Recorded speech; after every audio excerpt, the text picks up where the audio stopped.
देखिए काफ़ी important discussion होने वाला है आज। आज हम 11th क्लास की chemistry second chapter atomic structure को एक्सप्लेन करेंगे, समझेंगे।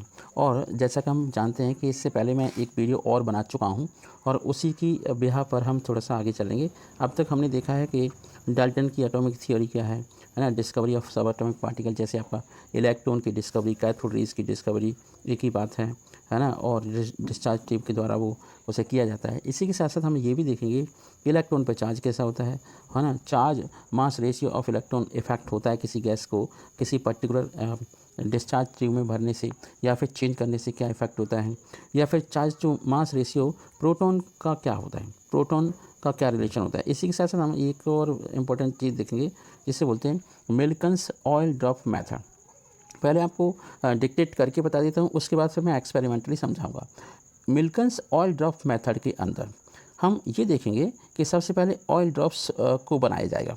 ऑयल की जो ड्रॉप्स होती हैं उसे एटमाइजेशन से, जो आपका एटमाइजर है उससे एक प्रकार की मिस्ट बनाई जाएगी और उसे भेजा जाएगा, एंटर किया जाएगा एक टाइनी होल से, है ना। एक प्रकार की प्लेट है जिसे जो इलेक्ट्रिकल कंडेंसर की तरह काम कर रही है। अब हम आपको बात करते हैं, जैसे जैसे ये ऑयल ड्रॉप की मिस्ट नीचे की ओर चलेगी, ठीक है, तो हम उसे देखेंगे टेलीस्कोप से। अब ये टेलीस्कोप कोई सिंपल या साधारण टेलीस्कोप नहीं है, ये इक्विप्ड है विद अ माइक्रोमीटर आईपीस, मतलब ये छोटी सी डिस्टेंस को भी मेजर कर रहा है। By measuring the rate of fall of this drops, जब ये मिस्ट ऑयल की ड्रॉपलेट्स ऊपर से नीचे जाएंगी तो मिल्कन ने ये भी मेजर किया है कि ये ऑयल की ड्रॉप कितनी भारी हैं, उनका मास क्या है। The air inside the chamber बाज आयोनाइज्ड, और जो चैम्बर के अंदर एयर होती है वो आयोनाइज्ड हो जाएगी by passing a beam of x ray through it, और उससे एक्सरे की बीम को पास किया जाएगा। चलिए आगे बढ़ते हैं। जो इलेक्ट्रिकल चार्ज है इन ऑयल ड्रॉप्स पर वो कैसे आया, अक्वायर्ड कैसे हुआ, कैसे आया, तो ये होता है कोलेजन से, क्योंकि ये कोलेजन विद आयन के साथ होता है, आपस में टकराना कोलेजन होता है। The fall of these charge oil drops can be retarded, मतलब जो ऑयल की ड्रॉप्स हैं वो उनकी स्पीड को कम कर सकते हैं, उनकी स्पीड को बढ़ा सकते हैं, उन्हें स्टेशनरी कंडीशन कर सकते हैं। ये डिपेंड करेगा चार्ज कितना है ऑयल की ड्रॉपलेट्स पर, और the polarity and strength of voltage applied to the plate, कि प्लेट पर हमने कितनी वोल्टेज अप्लाइड कर रखी है ना, उसकी पोलरिटी क्या है। पोलरिटी का मतलब होता है दो अलग अलग पोल, दो अलग अलग charge. By carefully measuring the effects of electrical field strength on the motion of oil drop, Millikan conclusion that the magnitude electric charge Q on the droplet is always integral multiple of the electrical charge. तो हम कह सकते हैं ये formula होता है Q equal any का, ठीक है। Q इक्वल एनी से हम समझ सकते हैं। अब ये जो मैंने पूरी कहानी आपको बताई है, इस पूरी कहानी को इस डायग्राम के थ्रू समझने की कोशिश करते हैं। देखिए सबसे पहले ये मेरे पास एटमाइजर है, इससे ऑयल की ड्रॉप्स को यहाँ पर भेजा जाएगा मिस्ट के फॉर्म में। ये छोटी सी प्लेट है ना, और उस प्लेट के अंदर बहुत माइन्यूट होल कर रखा है। ये जो प्लेट है वो पॉजिटिवली चार्ज्ड है। देखो नेगेटिव चार्ज पॉजिटिव चार्ज के द्वारा अटैक किया जाता है, तो सीधी सी बात है जैसे ही ऑयल की ड्रॉप्स होंगी, ड्रॉपलेट्स होंगी, वो ऊपर से नीचे जाएंगी, छोल से नीचे गिरेंगी। अब ये हमारे पास लगा हुआ है क्या, टेलीस्कोप। इस टेलीस्कोप में माइक्रोमीटर भी लगा रखा है, जिससे जब ऑयल की ड्रॉप ऊपर से नीचे गिरेंगी तो आपको समझ में आ जाएगा, आपको उनकी स्पीड कम ज़्यादा कर सकते हैं। और तरीके से हम समझ सकते हैं कि कैसे मिल्कन ने ऑयल ड्रॉप एक्सपेरिमेंट करके अलग अलग एपेटस के आधार पर हमने इस चैम्बर में 3 टाइप के फोर्सेस को ऑब्जर्व किया। वो फोर्स थे number 1 gravitational force, number 2 electrostatic force, और नंबर 3 है जब ऑयल ड्रॉप ऊपर से नीचे गिरती है तो विस्कस ड्रैग फोर्स। इन फोर्सेस के आधार पर जो कंक्लूजन निकला और वैल्यू निकली वो आपको तो मालूम ही होगा, वो होती है 1.6 इंटू 10⁻⁻19 कूलम का चार्ज। और इलेक्ट्रॉन पर यही चार्ज माइनस का होता है, वाइल प्रोटॉन पर होता है पॉजिटिव चार्ज। अब हम बात करते हैं एटॉमिक मॉडल्स की। जब हम एटॉमिक मॉडल्स की बात करते हैं तो हमारे दिमाग में एक ही बात आती है कि डाल्टन ने क्या कहा था। डाल्टन ने तो यही बोला था ना कि जितने भी एटम्स होते हैं वो इनडिविजिबल होते हैं। लेकिन बाद में जब इलेक्ट्रॉन प्रोटॉन न्यूट्रॉन की डिस्कवरी हुई, इलेक्ट्रॉन पर चार्ज डिसाइड हो गया, प्रोटॉन पर चार्ज डिसाइड हो गया, और बाद में जब चैडविक ने न्यूटन है ना का चार्ज, न्यूटन पे चार्ज नहीं होता, ये डिसाइड कर दिया है। लेकिन ये बात उसकी नहीं है, ये बात तब की है जब इलेक्ट्रॉन की डिस्कवरी हो चुकी थी। जब इलेक्ट्रॉन की डिस्कवरी हुई तो ये बात कैंसिल हो गई, कि डाल्टन की बात ये कैंसिल हो गई कि उन्होंने कहा था कि एटम कैसा होता है, अनस्टेबल होता है, एटम कैसा होता है, इंडिविजिबल होता है। तो उसके अंदर के सब एटॉमिक पार्टिकल के बारे में डिस्कशन होने लगा, काफ़ी ज़्यादा चर्चाएं होने लगी, एक प्रकार की क्रांति आ गई। Account for the stability of atom and compare the behavior of element in term of both physical and chemical properties। ये सब एटॉमिक पार्टिकल्स के बारे में थोड़ी सी डिस्कशन है। और ये भी पता लगा कि to explain the formation of different kind of molecules by the combination of different atoms to understand the origin and nature of the characteristics of the electromagnetic radiation absorbed और इमिटेड बाय एटम। ये आपने जो आपको बताया गया किसके द्वारा, ये बताया गया था आपका प्लैंक के द्वारा। प्लैंक की जो क्वांटम थ्योरी, उन्होंने बहुत सारी चीज़ें बताई। तो ब्रीफ ये है कि ब्रीफ में ये पता लगता है कि इलेक्ट्रॉन का सिंबल क्या है, ई है, प्रोटॉन का सिंबल क्या है, पी है, न्यूट्रॉन का सिंबल स्मॉल एन है। इलेक्ट्रॉन पर माइनस का 1.6 इंटू 10⁻⁻19 का कूलम का चार्ज है, शॉर्ट में लिख लेते हैं। वैसे एक्चुअल में उसका जो चार्ज निकला था -1.602176 इंटू 10⁻⁻19 निकला था। उसी तरीके से अगर हम रिलेटिव चार्ज की बात करें तो -1 होता है इलेक्ट्रॉन पर, प्रोटॉन पर +1 होता है रिलेटिव चार्ज, न्यूट्रॉन पर कोई चार्ज नहीं होता। अगर हम मास की बात करें इलेक्ट्रॉन की तो मास होता है 9.1099382 इंटू 10⁻31, ठीक है, किलोग्राम होता है। उसी तरीके से अगर हम प्रोटॉन के मास की बात करें तो ये मास होता है 1.6726216 इंटू 10⁻⁻27 किलोग्राम। तो ये काफ़ी डिफरेंस होता है मास में, इलेक्ट्रॉन के मास में और प्रोटॉन के मास में। वहीं अगर हम न्यूट्रॉन के मास की बात करें तो अराउंड इक्वल ही होता है। अगर हम मास पर एटॉमिक यूनिट की बात करें तो हम कह सकते हैं कि ये क्या है, मतलब अप्रॉक्सीमेट जो मास होता है वो आपका अलग अलग है। अगर हम हाइड्रोजन के साथ हम रिलेट करें तो न्यूट्रॉन पर मास आपका हाइड्रोजन के मास के बराबर ही होगा, प्रोटॉन पर भी होगा, है ना, लेकिन इलेक्ट्रॉन पर इतना मास बिल्कुल भी नहीं होता। अब हम एक और बात बताते हैं, डिफरेंट एटॉमिक मॉडल्स बहुत ज़्यादा बताई गई। इनमें से ये बताया गया कि कहाँ पर इलेक्ट्रॉन के अंदर जो सब एटॉमिक पार्टिकल्स होते हैं उसमें इलेक्ट्रॉन, प्रोटॉन, न्यूट्रॉन का क्या अरेंजमेंट होता है। लेकिन शुरुआती दिनों में जब इलेक्ट्रॉन की डिस्कवरी हुई तो प्रोटॉन की कोई जानकारी थी नहीं, केवल चार्ज मालूम था कि इलेक्ट्रॉन पर चार्ज नेगेटिव है तो ऑब्वियस है कि पॉजिटिव चार्ज होगा ही, है ना।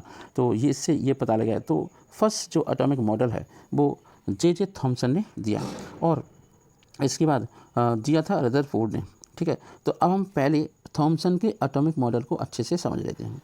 हम जानते हैं कि थॉमसन का एटॉमिक मॉडल एक इम्पोर्टेंट एटॉमिक मॉडल है जिसे थॉमसन ने 1898 में सजेस्टेड किया था, प्रपोज किया था। उन्होंने कहा कि जितने भी एटम होते हैं वो स्फेरिकल शेप के होते हैं, रेडियस उनकी 10⁻⁻10 मीटर के आसपास होती है और उसके अंदर positive charge evenly uniformly distributed होता है पूरे एटम के अंदर, और उसी के अंदर इलेक्ट्रॉन एम्बेडेड रहते हैं, धसे रहते हैं, उसमें अंदर छितरे रहते हैं। मैनी डिफरेंट नेम्स उसके दिए गए, जैसे plum pudding model, raisin pudding model, water melon model.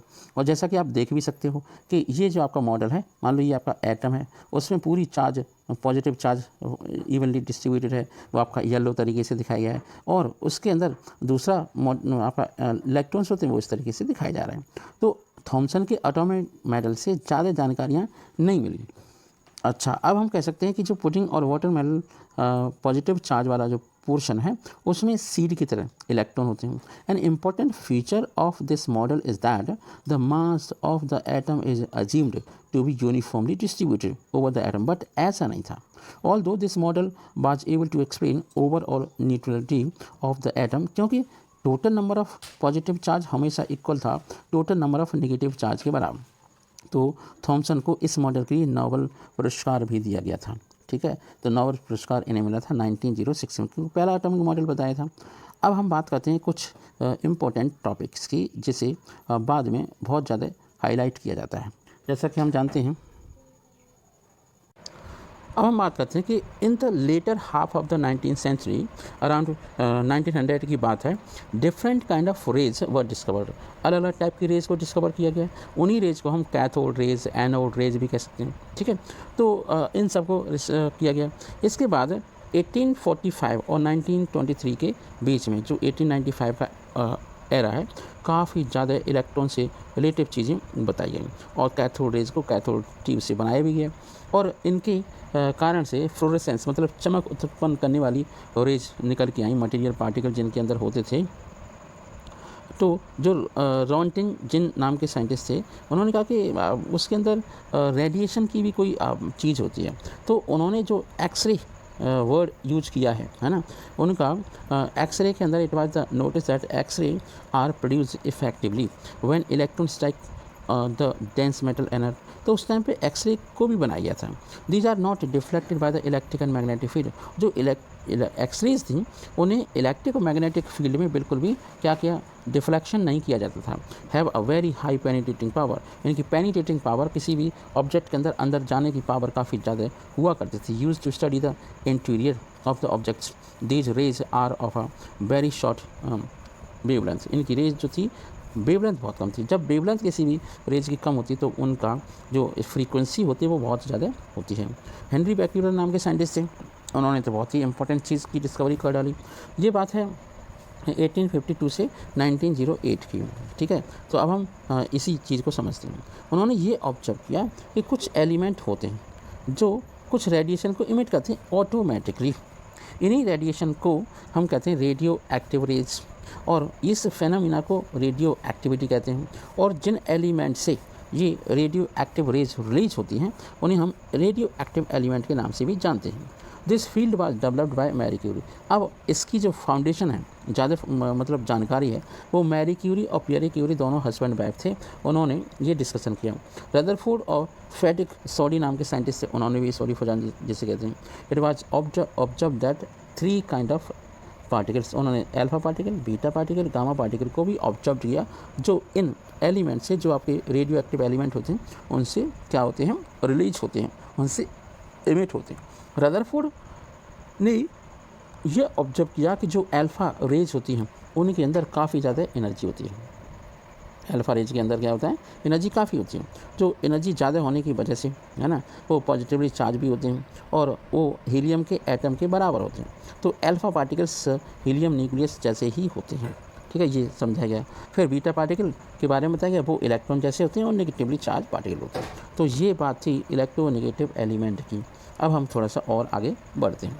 जब हम आगे बढ़ने की बात करते हैं तो यहाँ पर हम देख रहे हैं कि जैसे जो आपके बीटा पार्टिकल है वो इलेक्ट्रॉन जैसे हैं और जो गामा पार्टिकल्स, गामा रेज हैं, उनमें न तो पॉजिटिव चार्ज है न नेगेटिव चार्ज है, उनका बिहेवियर एक्स रेज जैसा है, ठीक है, और वो न्यूट्रल हैं और इनकी पेनिट्रेशन पावर काफ़ी ज़्यादा होती है comparison to beta, comparison to alpha particle. तो ये इंपॉर्टेंट बात थी उस टाइम की। तो अब हम बात करते हैं Rutherford's nuclear model of an atom. जब रदरफोर्ड के मॉडल की बात आती है तो सबसे पहले हम इम्पोर्टेंट बात को डिस्कस करते हैं, वो है अल्फ़ा पार्टिकल स्कैटरिंग एक्सपेरिमेंट। जब अल्फ़ा पार्टिकल स्कैटरिंग एक्सपेरिमेंट की बात हम कर ही रहे हैं तो हम ये दिमाग में रख लें कि अल्फ़ा पार्टिकल स्कैटरिंग एक्सपेरिमेंट काफ़ी फेमस एक्सपेरिमेंट है। कि रदरफोर्ड ने सबसे पहले न्यूक्लियस के बारे में बताया, उसके बाद जब न्यूक्लियस की डिस्कवरी हो गई उसके बाद उन्होंने काफ़ी ज़्यादा जानकारी दी इस न्यूक्लियस के बारे में। तो हम बात करते हैं रदरफोर्ड और उसके स्टूडेंट हुआ करते थे हांस गीगर एंड अर्नेस्ट मर्सडन, ठीक है। उन्होंने बॉम्बार्डमेंट करी किसकी, अल्फ़ा पार्टिकल की, किसके ऊपर, रदरफोर्ड के द्वारा बनाई हुई पतली सोने की फॉइल के ऊपर। ये आपकी सोने की फॉइल है, मतलब गोल्ड की फॉइल है, सोने की पन्नी है। वो एक्चुअल में क्या होता है कि सोने की जो पन्नी होती है वो पतली इसलिए हो जाती है कि जो गोल्ड होता है उसकी मेलेबिलिटी हाईएस्ट होती है, उसे पतले से पतले वर्क में जैसे कर सकते हैं। और हम देखते हैं कि सोर्स ऑफ अल्फ़ा पार्टिकल आपका ये है, बॉक्स है, उसमें आपका अल्फ़ा पार्टिकल निकल रहे हैं। यहाँ एक प्रकार की प्लेट लगा दी, लेड की प्लेट है, इसके छेद से जब निकलता है तो फोटोग्राफिक प्लेट भी लगा रखी है सारी, ये गोल्ड की फॉइल है, ठीक है। तो इस पर जब बॉम्बार्डमेंट किया गया तो ये पता लगा कि इस सेटअप को आप देख रहे हैं, इस सेटअप के अंदर आप देख सकते हैं कि इस सेटअप में सबसे पहले लिया गया है ये आपका चैम्बर। इस चैम्बर के अंदर रेडियो एक्टिव सब्सटेंस है जिसे हम सोर्स ऑफ अल्फ़ा पार्टिकल भी कह सकते हैं। और इसके सामने एक लेड की प्लेट है जिसमें एक छोटा सा होल कर दिया गया है। सामने रखी गई है आपकी गोल्ड की फॉइल और ये आपकी फोटोग्राफिक प्लेट को लगा दिया गया है, क्योंकि फोटोग्राफिक प्लेट को सेमी सर्किल से भी ज़्यादा आकार में लगाया गया है। जैसे ही इससे अल्फ़ा पार्टिकल से निकलते हैं तो अल्फ़ा पार्टिकल गोल्ड की फॉइल पर पड़ते हैं, जैसे ही न्यूक्लियस पर पड़ेंगे तो ये कुछ अल्फा पार्टिकल वापस चले जाएंगे, कुछ अल्फा पार्टिकल अलग अलग एंगल से ऐसे स्कैटर हो जाएंगे, कुछ आर पार चले जाएंगे। आर पार आपके जाने का कारण यही है कि एटम काफ़ी बड़ा होता है, एटम काफ़ी बड़ा होता है और उसी कंडीशन को रेज़ के फॉर्म में ऐसे दिखाया गया है। मान लो ये आपके गोल्ड की फॉइल के अंदर की एटम है, उसमें सेंटर में न्यूक्लियस है और आसपास का पार्ट है। तो जब अल्फा पार्टिकल्स ऐसे जा रहे हैं तो अगर न्यूक्लियस से टकराएंगे तो वापस लौट जाएंगे, न्यूक्लियस से नहीं टकराएंगे तो आर पार चले जाएंगे, या किसी एंगल पर जैसे तरीके से हम डिफ्लेक्शन देख सकते हैं, अल्फा पार्टिकल का डिफ्लेक्शन भी हो रहा है। तो ये था diagram of molecular view of the gold foil, जो अल्फा स्कैटरिंग पार्टिकल के लिए काफ़ी ज़्यादा फेमस माना जाता है। और ये रदरफोर्ड ने स्कैटरिंग एक्सपेरिमेंट किया, जिसे हम अल्फा स्कैटरिंग पार्टिकल के नाम से भी जानते हैं। अल्फा स्कैटरिंग पार्टिकल काफ़ी फेमस है ये आपका ये एक्सपेरिमेंट। तो अब इसके अंदर कुछ ऑब्जर्वेशंस हैं, उन्हें हम सबसे पहले देखते हैं। तो ये ऑब्जर्वेशन, जैसे steam of high energy alpha particles आते हैं रेडियो एक्टिव सोर्स से, वो गोल्ड की फॉइल के ऊपर जो 100 नैनोमीटर की मोटी है, थिन गोल्ड फॉइल है, उसके ऊपर है ना जिंक का सल्फेट लगा देते हैं, जिससे हमें चमक मालूम पड़ जाती है कि अल्फा पार्टिकल्स के ऊपर आ रहे हैं। तो the results of scattering experiment were quite unexpected, मतलब लोगों को पता भी नहीं था कि ऐसा थॉमसन के द्वारा जो बताया गया है मॉडल वो कुछ और होगा। थॉमसन ने तो केवल सिंपल यही कहा था कि एटम स्फीयर होता है और पॉजिटिव चार्ज स्कैटर होता है, पर ऐसा इस गोल्ड की फॉइल के एक्सपेरिमेंट से नहीं दिख रहा। गोल्ड की फॉइल के एक्सपेरिमेंट से बहुत अनएक्सपेक्टेड चीज़ देखी। नंबर 1 क्या है कि जो अल्फा पार्टिकल थे उनमें से ज़्यादातर अल्फा पार्टिकल्स कैसे थे जो पास हो गए गोल्ड की फॉइल से, कुछ फ्रैक्शंस मतलब कम नंबर में एंगल से डिफ्रैक्ट हो गए, बहुत कम पार्ट में यहाँ पे वापस चले गए। वापस जाने का मतलब यही था कि कोई भी एटम होता है उसके सेंटर में पॉजिटिव चार्ज होता है, जब अल्फा पार्टिकल जो पॉजिटिव चार्ज वाले हैं जब उससे टकराएंगे तो उससे वापस तो लौट ही जाएंगे। तो most of space in atom is empty as most of alpha particles pass through the gold foil without a deflection. हम देख रहे हैं कि कुछ अल्फा पार्टिकल कैसे हो रहे हैं, डिफ्लेक्टेड हो रहे हैं। ये डिफ्लेक्शन केवल इसी वजह से है, जैसे रिपल्शन की वजह से। जैसे हम ऐसे कह सकते हैं कि अल्फा पार्टिकल का चार्ज पॉजिटिव है, जब अल्फा पार्टिकल का चार्ज जब पॉजिटिव है तो वो किसी पॉजिटिव चार्ज से टकराना, इससे डिफ्लेक्ट हो रहे हैं, सीधी सी बात है। इससे एक बहुत बड़ी बात निकल के आती है कि जो एटम होता है उस एटम के अंदर रदरफोर्ड ने ये बताया कि स्मॉल पार्ट पॉजिटिवली चार्ज है, ठीक है, जिसकी वजह से अल्फा पार्टिकल का ये बिहेवियर देखा जा रहा है। जब इसका आगे से गहनता से ऑब्जर्वेशन किया गया तो ये पता लगा कि the positive charge and most of the mass of the atom was densely concentrated in extremely small region, this very small portion of the atom called nucleus. मतलब ये रदरफोर्ड ने ये कहा कि कोई भी एटम होता है उसका पॉजिटिव चार्ज स्कैटर नहीं है, यूनिफॉर्मली डिस्ट्रीब्यूटेड नहीं है पूरे एटम के अंदर, बल्कि एटम के सेंटर में डेंसली सिचुएटेड है। दूसरी बात क्या बताई, the nucleus is surrounded by electrons, nucleus electron के द्वारा सराउंडेड है और उसके अराउंड में वो इलेक्ट्रॉन किसी पर्टिकुलर ऑर्बिट में रिवॉल्व कर रहे हैं।